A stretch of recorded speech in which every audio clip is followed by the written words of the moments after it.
A JavaScript function or class that accepts inputs and return JSX describing what should appear on screen. हमारे पास एक जो component है वो एक सेल्फ कंटेन्ड, लाइक हमारे पास जो भी हम उसके अंदर कंपोनेंट बनाते हैं वो हम, हाँ, मतलब कि अपनी स्क्रीन पे हमारे पास शो हो रहे होते हैं।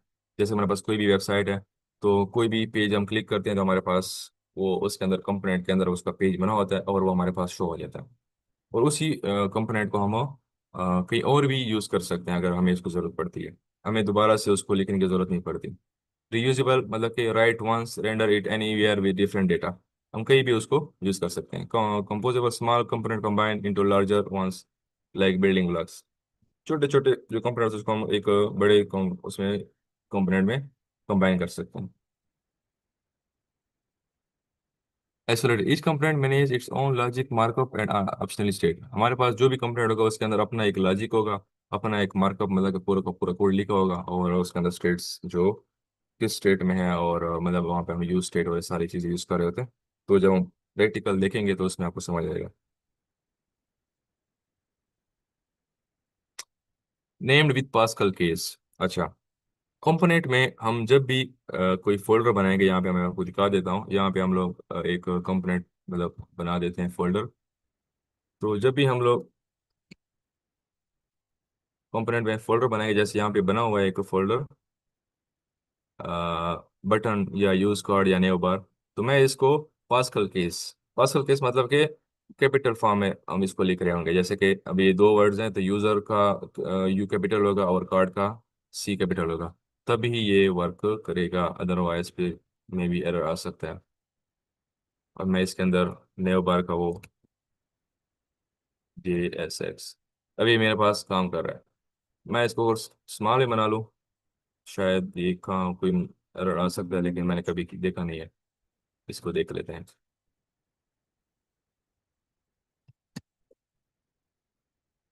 काम कर रहा है मेरे साथ, मतलब कि आगे हम जब उसको री रेंडर करेंगे तो शायद वहाँ पे मसला बन सकता हो। अभी फिलहाल एक वर्क कर रहा है।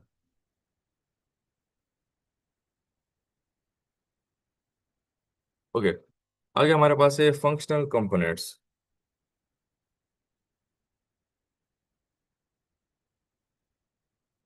तो फंक्शनल कंपोनेंट्स हमारे पास एक ये मॉडर्न तरीका है जावास्क्रिप्ट के कि हम जब भी कोड लिखते हैं तो वो इस फॉर्म में लिखा होता है हमारे पास। ठीक, ये एक जब मतलब कि हम कोई भी कोड लिख रहे हैं तो वो इस तरह हम port use state form react और इस सारा काम लिख रहे थे। हमारे पास ये थोड़ा सा इजी है। लेकिन हमारे पास एक पुराना तरीका भी है क्लास कंपोनेंट का।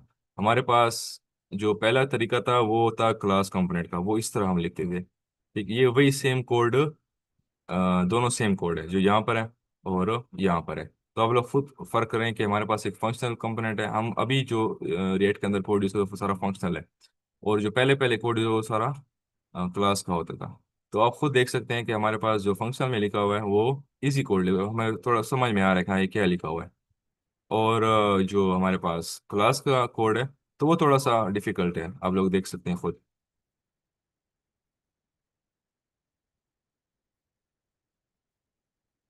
समझ में आया कुछ? जी सर। ओके, तो ये एक डिफरेंस है इसके अंदर, मतलब कि ये आप लोगों ने देख लिया। नेक्स्ट हम डिफरेंस यहाँ पे रखा हुआ है कि एस्पेक्ट डिफिनीशन। तो हम प्लेन जेएस फंक्शन यूज करते थे, यहाँ पे ES 6 क्लास एक्सटेंडेड कंपोनेंट हमारे पास यूज होते थे। अब स्टेट में हमारे पास यूज स्टेट यूज हो रहे हैं, यहाँ पे this state this set state, तो ये मैंने कभी यूज नहीं किया यहाँ पे। लाइफ साइकिल हमारे पास है, यूज इफेक्ट, यहाँ पे कंपोनेंट डिड माउंट एक्सेट्रा। ये क्लास कंपोनेंट में कभी यूज नहीं किया तो मुझे इसका नहीं पता।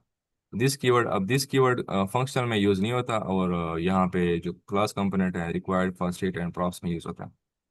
बॉयलर प्लेट हमारे पास मिनिमल है, और यहाँ पे मोर वर्बोस। करंट स्टेट्स हमारे पास है recommended standard and legacy support. अच्छा, प्रॉप्स पासिंग डेटा डाउन, हमारे पास जो प्रॉप्स है वो क्या चीज़ है हमारे पास?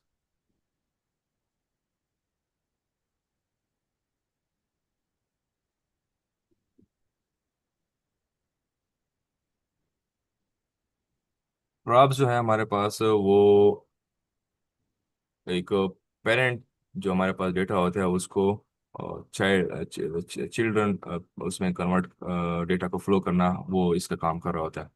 जैसे कि हमारे पास है, मतलब हमने एक प्रोग्राम बना लिए, तो वो डेटा जो पेरेंट में पड़ा हुआ है उसको चाइल्ड में फ्लो करने का तरीका वो इसको देख रहा होता है हमारे पास। Props passing data down. ठीक, तो ये हमारे पास ये एक फंक्शन हमने बनाया हुआ है। User card name role, return class name card h3 name role div. तो पेरेंट पास इस प्रॉप्स लाइक एचटीएमएल एट्रीब्यूट्स। यहाँ पे हमारे पास ये जो यहाँ पे उन्होंने पेरेंट वो लिखा हुआ है, एक नेम प्रियशा रोल, ये हमारे पास इसका फॉर्म होता है। इसके अंदर हम लोग strings, numbers, object, arrays, function है सारे इसके अंदर यूज़ कर सकते हैं। और मतलब कि फंक्शन के अंदर ही इसको यूज़ करना होगा तभी ये काम कर रहा होगा। अब एक है हमारे पास स्टेट डेटा दैट चेंजेस। मतलब कि हमने कोई भी स्टेट चेंज करनी हो तो उसके लिए हम यूज स्टेट का इस्तेमाल करते हैं। लाइक हमारे पास, कि हमारे पास हमने कोई कंपोनेंट बनाया हुआ है और उसके अंदर जो हम क्लिक करते हैं एक दूसरे पेज पे चले तो हमारे पास स्टेट चेंज हो रही है ना, तो मतलब उस दूसरे पेज पे चला चला गया, तो उसके लिए हम यूज स्टेट का इस्तेमाल करते हैं। तो जब भी हम मतलब दूसरे दूसरे पेज पे जाते हैं तो वहाँ पे वो इसको यूज़ किया जाता है। तो यूज स्टेट मतलब कि हमारे पास यहाँ पे जो हमने अपना प्रोग्राम रन किया था हमारे पास ये काउंटिंग हो रही है। अभी यहाँ पे यूज स्टेट का इस्तेमाल हो रहा है, यहाँ पे आप लोग कोड के अंदर देख सकते हैं। ये AF.JSX में यहाँ पे देख const count set count and use state. अब यूज स्टेट जीरो है तो हमारे पास यहाँ पे जीरो आ रहा था यहाँ पे। ठीक, अब मैं अगर इसको मेरे ख्याल से चेंज कर लूँ तो हमारे पास नो हो जाएगा। लेकिन यहाँ पे अब ये मेरे पास नो आ रहा है। तो ये हमारे वहाँ पे हम जब भी जो भी स्टेट रखेंगे तो मेरे पास ये वहाँ पे इस तरह चेंज होता रहेगा। मैं वहाँ पे कोई पेज बनाता हूँ और उस पेज के ऊपर क्लिक कर, मतलब जब मैं वो क्लिक करेगा तो वो उस पेज पे चला जाएगा। तो इस तरह ये स्टेट काम कर रहा होता है। ओके, नेक्स्ट हमारे पास है कंपोजिशन एंड प्रॉप्स चिल्ड्रन।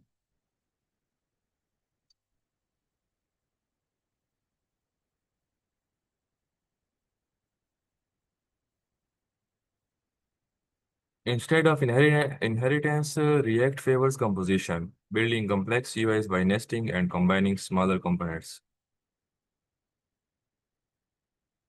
ये क्या कर रहा होता है कि हमारे पास जो हमारे पास रिएक्ट है वो प्रॉप्स की बजाय ज़्यादातर वो कंपोजिशन पे ध्यान दे रहा है। प्रॉप्स हमारे पास क्या होता है कि भाई पेरेंट्स से चाइल्ड तक डेटा भेजना, ये हमारे पास प्रॉप्स का काम है।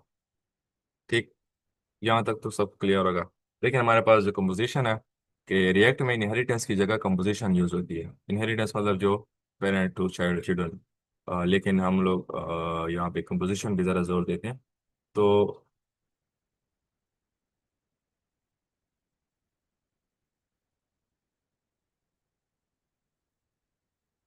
कंपोजिशन मतलब कि हमारे पास हमने एक पेज बना लिया यहाँ पे। ये हमारे पास ये app.jsx ऑलरेडी बना हुआ है। ठीक, यहाँ पे जो हमारे पास ये स्क्रीन पर शो और विजिबल है, ये हमारे पास एक पेज मतलब कि हमने बनाया हुआ है। तो इसको कंपोजिशन जो हमारा जो काम है यहाँ पे मेन JSX में, ये हमारे पास ये ऐप जो हमारे पास ये रेंडर किया हुआ है, इसको हम कंपोजिशन कहते हैं। मतलब कि ये यहाँ से जब भी ये यहाँ पे रेंडर होगा तब ये हमारा शो होगा। अगर मैं इसको कमेंट आउट कर दूँ तो मेरे पास पेज पर कुछ भी शो नहीं होगा। सॉरी, देखो ना मेरे पास अब कुछ शो नहीं हो रहा। तो ये जो कंपोजिशन है वो इस तरह वर्क कर रहा होता है। इसको मैं दोबारा ले आता हूँ इसको, अभी मेरे पास आ गया। ठीक,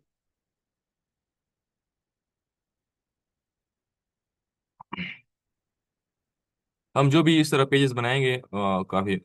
जी काशिफ। लेकिन वो इसी उसके अंदर कोड तो नहीं लिखा जा रहा वहाँ पे जो आपने वो फंक्शन लिखे हुए हैं कहीं आ आ, रही है? सर आपकी आवाज़ बिल्कुल भी नहीं आ रही, नहीं आप थोड़ा अब आ ऊंचा रही। बोले। अब ठीक है। जी।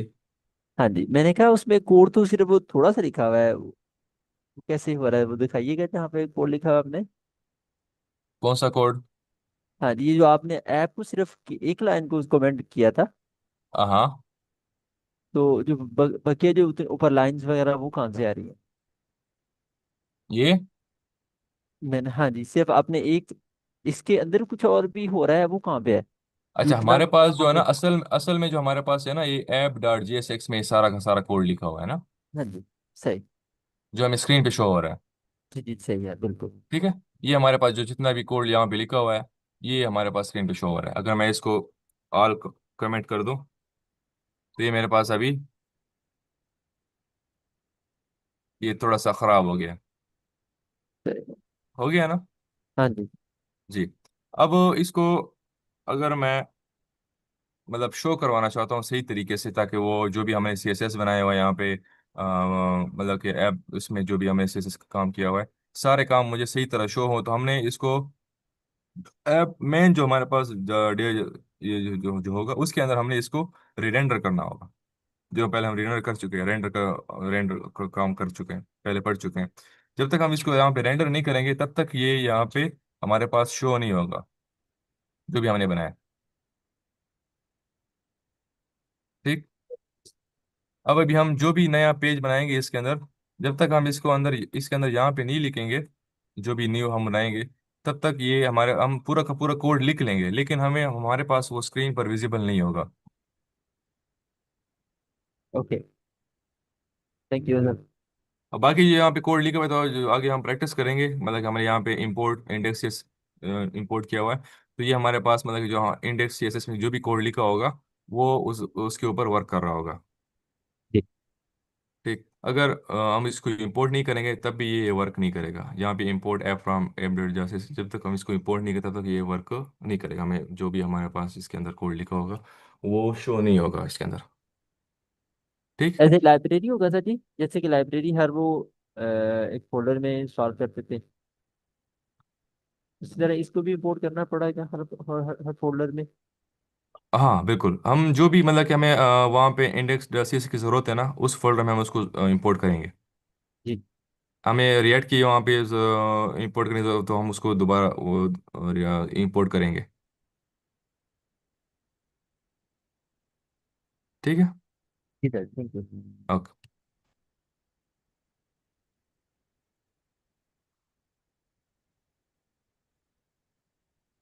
अब ये कुछ प्रैक्टिस है जो कि हम लोग करते रहते हैं कोडिंग करते वक्त। तो वन कंपोनेंट पर फाइल हमारे पास, जब भी हमने कोई कंपोनेंट बनानी है,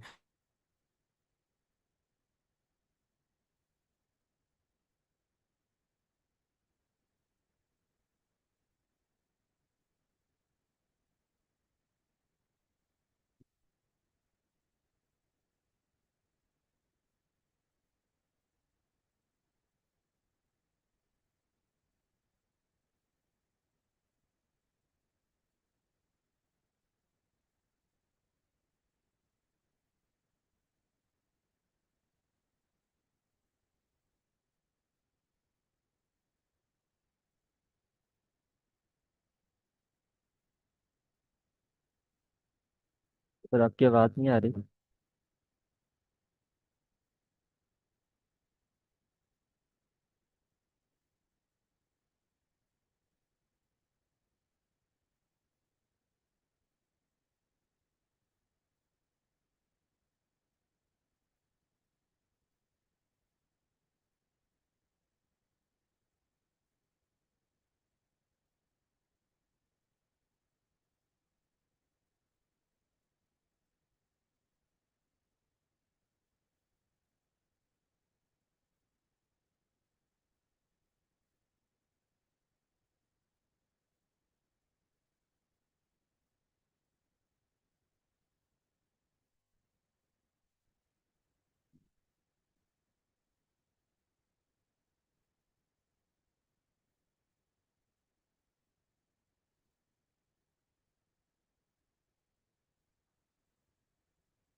हाँ सॉरी, मेरा नेट डिस्कनेक्ट हो गया था।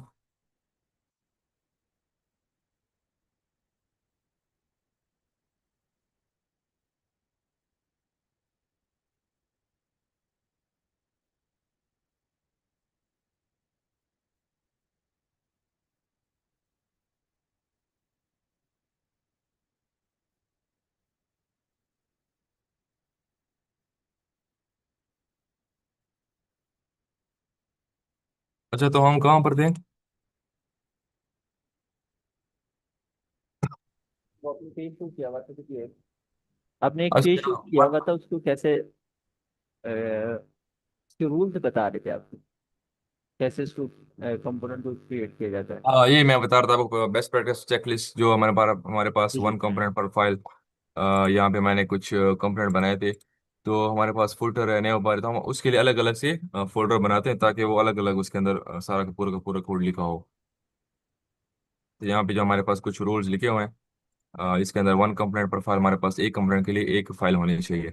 Always use table keys, use a चलिए। Unique ID from data, never the array index when rendering list. मतलब कि हमारे पास उसका जो हम जो भी कोई आईडी लिखेंगे तो हमारे पास वो यूनिक होनी चाहिए। हमने कोई अ, मतलब डुप्लीकेट वगैरह नहीं लिखना। और जब हम रेंडरिंग लिस्ट करेंगे, जब हमारे पास कम जब हमने यहाँ पे इसके अंदर रेंडरिंग करेंगे तो स्क्रीन हमारे ऑफ है पास। आपकी? हाँ, ठीक है। स्क्रीन शेयर नहीं हो रही? स्क्रीन विजिबल नहीं है? No. Okay okay, sorry.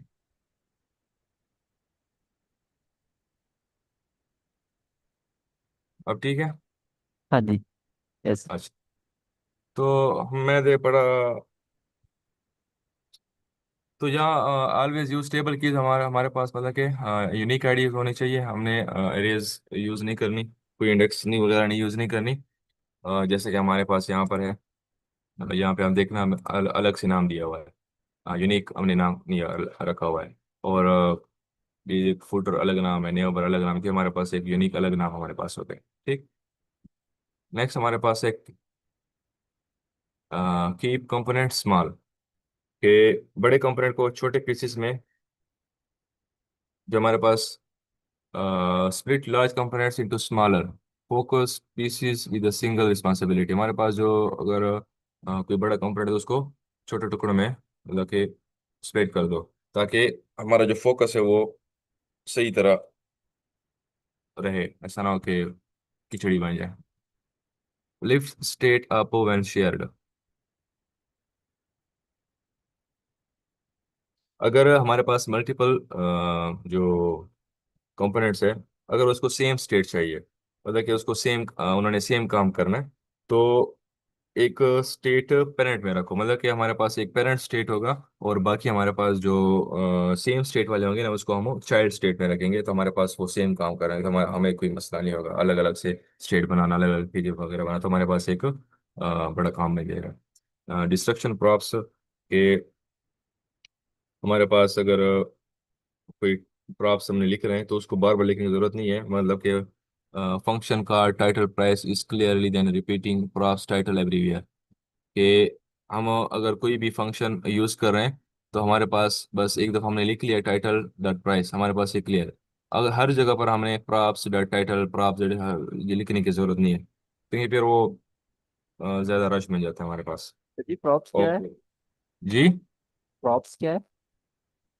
Props props. हमारे पास जैसे मैंने पहले बताया था कि पेरेंट से चाइल्ड तक डेटा को लेके जाना।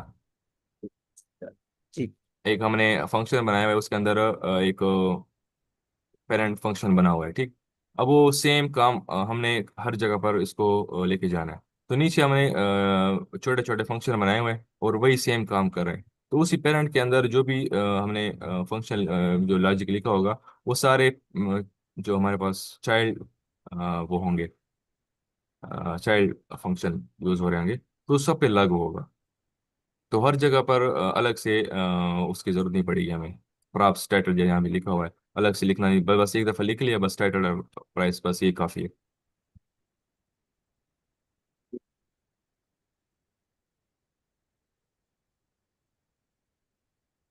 अच्छा, डोंट म्यूटेट स्टेट और props, always create new arrays objects and use set state, use state setters. के हमारे पास जब भी हमने कोई एरे बनानी है तो उसको न्यू बनाना होगा, बल्कि उसी पुरानी एरे को हम यूज़ नहीं कर सकते। ऑब्जेक्ट्स एंड यूज स्टेट वगैरह जो भी होगा हमारे पास वो अलग अलग से सबके लिए बनना चाहिए। उसी पुरानी को हम यूज़ नहीं कर सकते। तो ये जब हम प्रैक्टिकल उसमें आएंगे ना, मतलब कोई प्रोजेक्ट बनाएंगे या इस तरह कुछ करेंगे, तब आपको क्लियर समझ में आएगा कि हम अलग से स्टेट बना रहे हैं, अलग से ये जो प्रॉप्स वगैरह पे कैसे काम कर रहे हैं, सब कुछ वहाँ पे शेयर हो रहा होगा। भी कुछ की टेक अवेज हमारे पास है।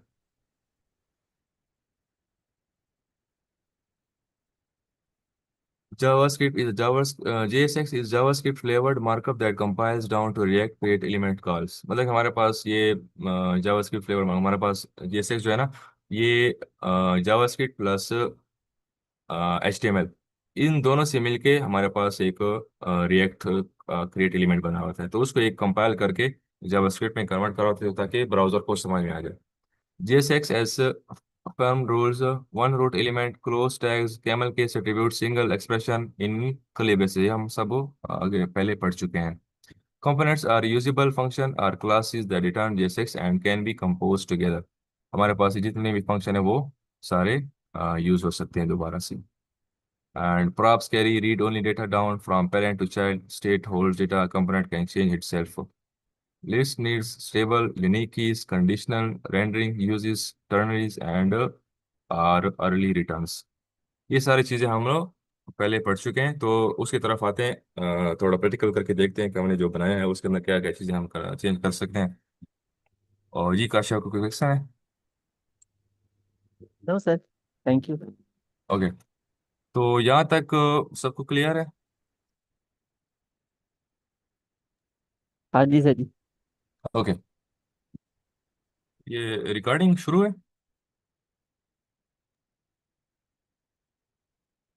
लाइव स्ट्रीमिंग हो रही है, रिकॉर्डिंग आई थिंक हो रही है, लाइव स्ट्रीमिंग कर रही है।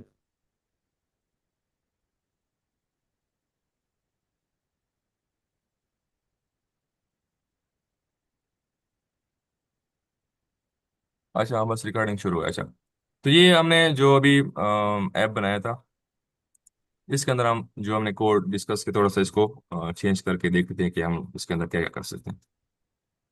सबसे पहले मैं ये जो बना हुआ है, पहले गेट स्टार्ट वगैरह सारी चीज़ इसको ख़त्म कर दूंगा। कैसे ख़त्म करूंगा? जब भी हम नया मतलब कि कोई ऐप बनाएंगे या इस तरह हम काम करेंगे, तो सबसे पहले इसको ख़त्म कर देंगे। ये जो हमारे पास इंडेक्स है, इस हिसाब को ख़त्म कर दूंगा, इसकी मुझे अभी फ़िलहाल ज़रूरत नहीं है। ठीक। जो हमारे पास ऐप जैसे एक्सेस में, यहाँ पे मुझे जितना भी इसके अंदर डेटा यूज़ हो रहा है, यहाँ से लेकर ये भी ख़त्म कर दूंगा, यहाँ से लेकर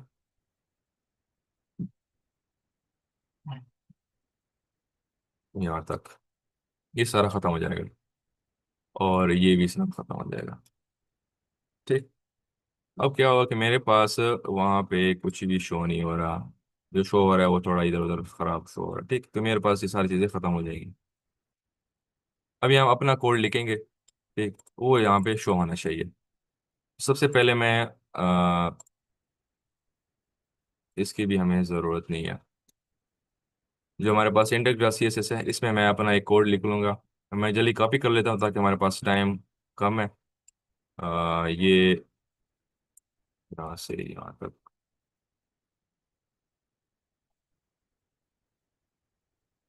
ठीक। और हमारे पास जो app dot G S x है, इस पे मैं एक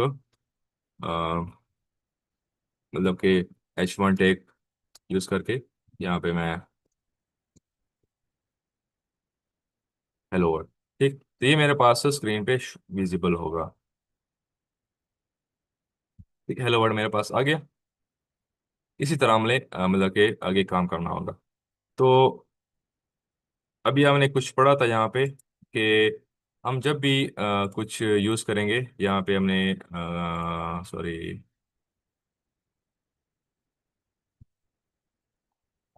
ये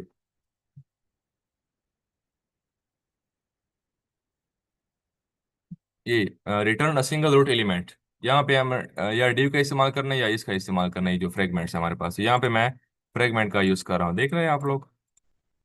इसके अंदर मैं div का भी इस्तेमाल कर सकता हूँ।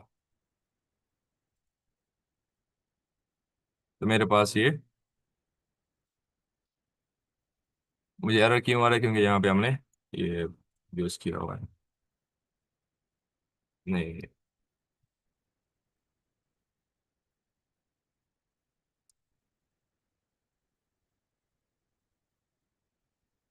ये भी क्यों एरर है हमारे पास।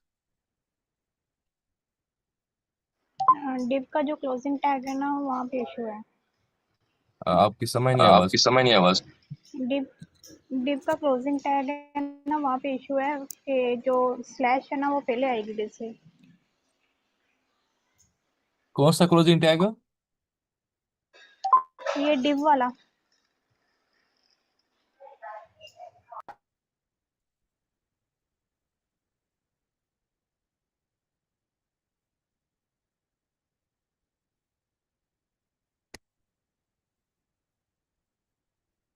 हाँ सही है। तो इसके अंदर मैं मतलब कि लिख सकता हूँ अपना जो भी वो हमारा वर्क होगा, इतना भी। तो ये मेरे पास यहाँ पे विजिबल होगा, हेलो वर्ल्ड, ठीक है। अच्छा, अभी भी नहीं हो रहा, क्यों नहीं हो रहा? क्योंकि हमने एक वो इंपोर्ट नहीं की चीज़।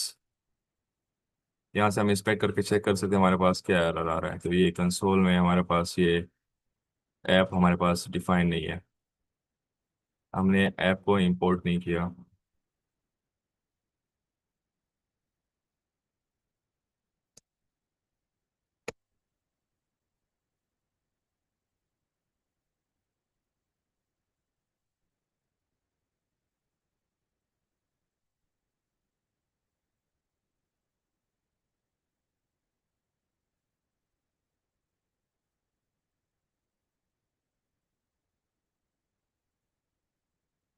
यहाँ पे हमें क्या एरर आ सकता है, कोई बता सकता है?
ये पता नहीं क्या आ रहा, मुझे कुछ समझ में नहीं आ रहा है फिलहाल।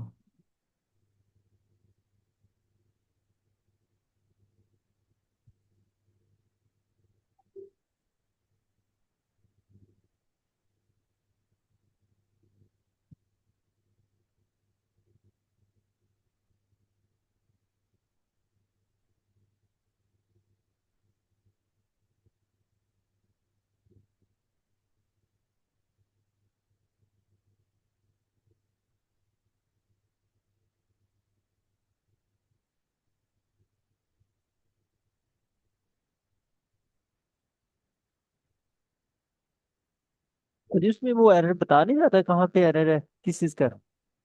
जी। वो उस लाइन में को मेंशन नहीं हो रहा था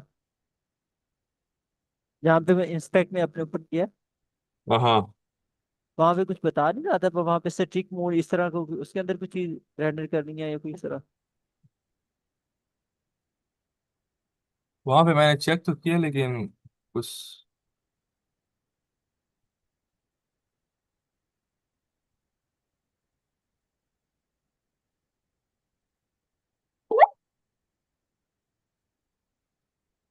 यहाँ पे सर जी जो लिंक दिया गया इसमें नहीं ये बता रहा।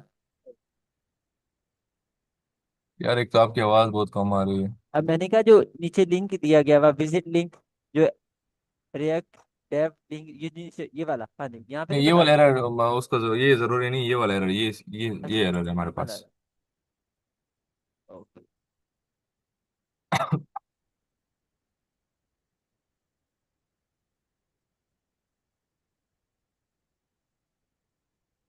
ये ऐप के बाहर कुछ चीज रेंडर ना करनी हो तो लाइन ना लिखनी हो। आपकी आवाज बिल्कुल समझ नहीं आ रही, क्या कह रहे हैं आप? मैंने कहा जो ऐप को किसी टैग के अंदर रेंडर ना करना हो, ऐसा तो नहीं कोई सटीक मोड के बाद। हाँ ये स्पेसिफिक मोड वाला, ये शायद हो सकता है, मैं इसको बंद कर देता हूँ। लेकिन इससे कभी हुआ तो नहीं, ये क्या हो रहा है ये?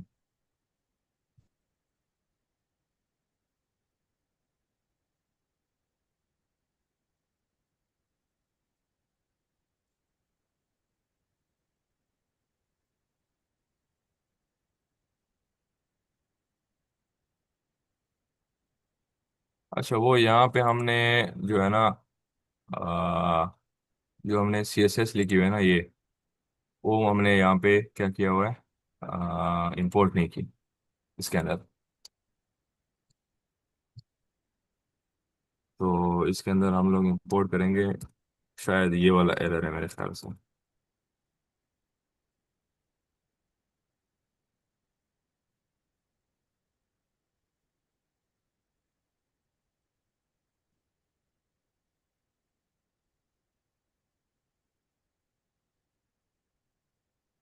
ये यहाँ से बस कॉपी करो।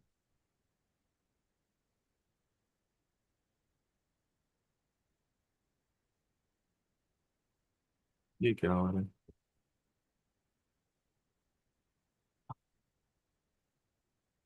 अच्छा वैसे लेक्चर तो हमारा हो गया है, और ये मैं कल इसको देख लूंगा फिर, और इसको क्लियर कर लेंगे, ठीक है।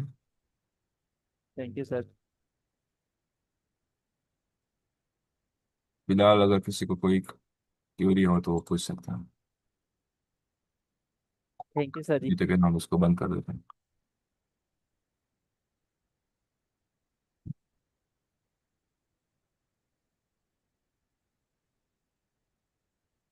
क्लियर है सबको?